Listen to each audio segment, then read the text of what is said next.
16 پڑھیں گے۔ مخرج نمبر 16 سے 3 حروف ادا ہوتے ہیں جن کو ہم مدہ لیٹرز بولتے ہیں یا حروف مدہ۔ حروف مدہ 3 ہیں، الف، واو اور یا۔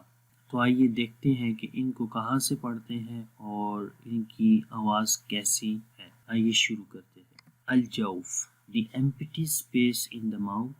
جوف منہ کے اندر جو خالی حصہ ہوتا ہے اس کو جوف بولتے ہیں، ٹھیک ہے۔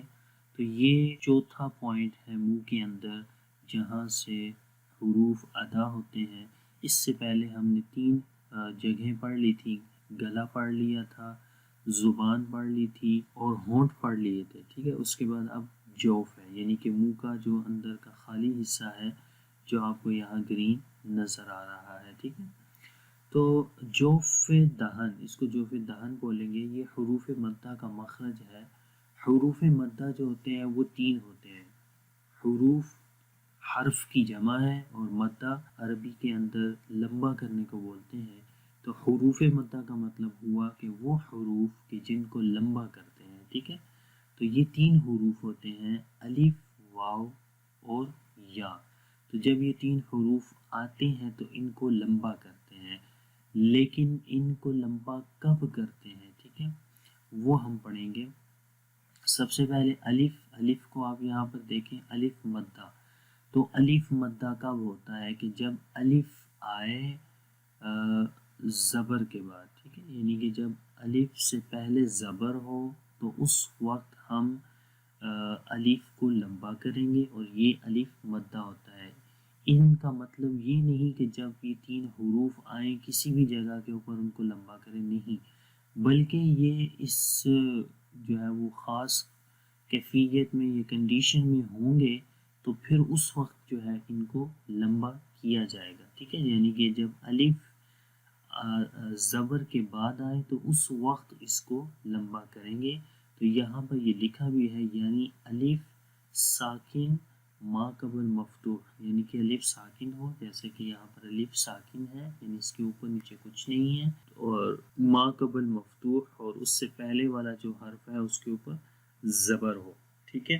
تو یہ الف مدہ ہوتا ہے، اس کو لمبا کرتے ہیں تو پڑھیں گے با، الف زبر با، ایسے منہ کھول کر پڑھیں گے۔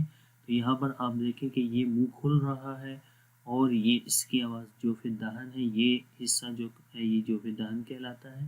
تو یہاں سے اس کی آواز آ رہی ہے با، ٹھیک ہے۔ زبان کے اندر کسی قسم کی چینجنگ نہیں ہوگی، زبان اپنی جگہ کے اوپر رہے گی اور آواز باہر نکلے گی، منہ کھول کر پڑھیں گے الف مدہ کی آواز کو۔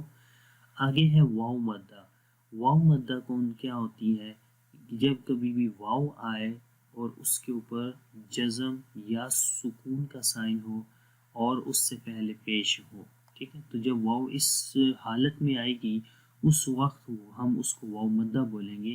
اگر واو کسی اور حالت میں آتی ہے اس کے علاوہ تو وہ واو مدہ نہیں ہوگی۔ مثال کے طور پر اگر واو کے اوپر جزم تو ہو اور لیکن اس سے پہلے زبر آ جائے تو وہ واو مدہ نہیں کہلائے گی، ٹھیک ہے۔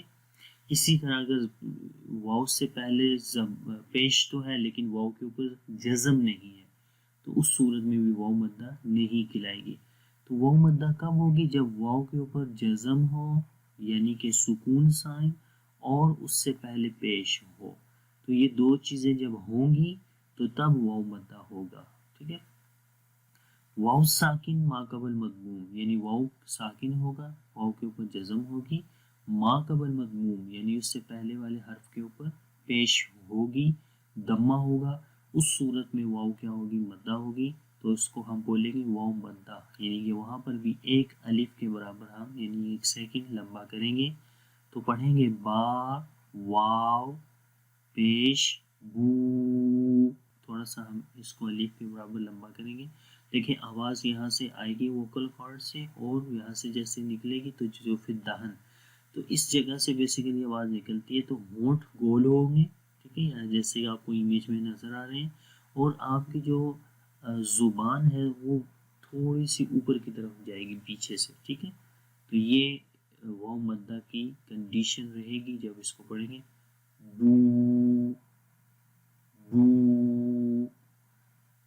اس کے بعد ہے یا مدہ. یا مدہ کب ہوتی ہے کہ جب یا کے اوپر جزم ہو یعنی کہ سکون سائن اور اس سے پہلے زیر ہو تو وہ یا مدہ کہلاتی ہے. وہاں پر بھی ایک الف کے برابر اس کو لمبا کرتے ہیں. یہاں پہ لکھا ہے کہ یا ساکن ہو اور اس کے ما قبل مکسور ہو، اس سے پہلے والے حرف کے نیچے زیر ہو تو اس وقت اس کو یا مدہ بولیں گے. ٹھیک ہے، تو یا مدہ کا مطلب وہاں پر بھی یا کو ایک الف کے برابر لمبا کریں گے. یا کے اندر بھی زبان جو ہے وہ تھوڑی سی اوپر کی طرف جا رہی ہے. ٹھیک ہے، تو آواز اس جگہ سے آئے گی. جب اس کو پڑھیں گے تو پھر آپ کو پتہ چلے گا یا پھر با یا زے بی. تو جب بی کی آواز آتی ہے تو زبان جو ہے وہ تھوڑی سی اوپر کی طرف جاتی ہے. ٹھیک ہے، تو آئیے اس کو پڑھیں گے. با یا زیر بی. ٹھیک ہے، ایسے. تو یہ ایک الف کے برابر ہم نے اس کو لمبا کیا. تو یہ حروف مدہ تھے کہ اگر حروف مدہ ان حالتوں میں آئیں گے تو پھر ان کو لمبا کریں گے. اس کے علاوہ اگر الف واو یا کسی اور حالت میں آتے ہیں تو وہ ان کو لمبا نہیں کریں گے. ٹھیک ہے، اب اس کی ایک مثال، ان تینوں کی مثال ایک ہی ورڈ کے اندر یہاں پر آپ دیکھیں یہ لکھا ہوا ہے نوحی ہا. تو نو میں سب سے پہلے واو ہے، واو کے اوپر جزم اس سے پہلے پیش، تو واو مدہ کی مثال آ گئی. اس کے بعد حی میں حیا کے اوپر جزم اس سے پہلے زیر ہا کے نیچے، تو یہ یا مدہ کی مثال آ گئی. اور آخر میں ہا یعنی کہ الف سے پہلے زبر ہے، الف زبر کے بعد آ رہا ہے تو یہ الف مدہ کی مثال ہو گئی. تو پڑھیں گے نوحی ہا. ٹھیک ہے، تینوں جگہوں پہ ایک ایک الف کے برابر لمبا کریں گے، برابر لمبا کریں گے. نوحی ہا. یہ تھا حروف مدہ کا مخرج جو کہ مخرج نمبر 16 تھا، اور اس مخرج نمبر 16 جو پھر دہن کہلاتا ہے ان کا خالی حصہ. تو امید ہے کہ آپ کو اس مخرج کی سمجھ آ گئی ہوگی. لیکن اگر کسی قسم کی آپ کو کوئی کوسچن ذہن میں آ رہا ہے اس سبق کے حوالے سے تو آپ اس ویڈیو کے نیچے کمنٹس میں ہم سے پوچھ سکتے ہیں. انشاءاللہ جلد سے جلد جو ہے وہ اس کا میں رپلائی کروں گا. اور اگر آپ کو یہ ویڈیو اچھی لگی ہے تو پلیز اس کو لائک کریں اور دوسروں کے ساتھ شیئر کریں تاکہ دوسرے بھی اس سے فائدہ اٹھائیں. اور انشاءاللہ نیکسٹ کلاس کے اندر مخرج نمبر 17 کے ساتھ حاضر ہوں گا جو کہ آخری مخرج ہوگا انشاءاللہ. تب تک کے لیے اجازت دیں. اللہ حافظ. السلام علیکم ورحمۃ اللہ وبرکاتہ.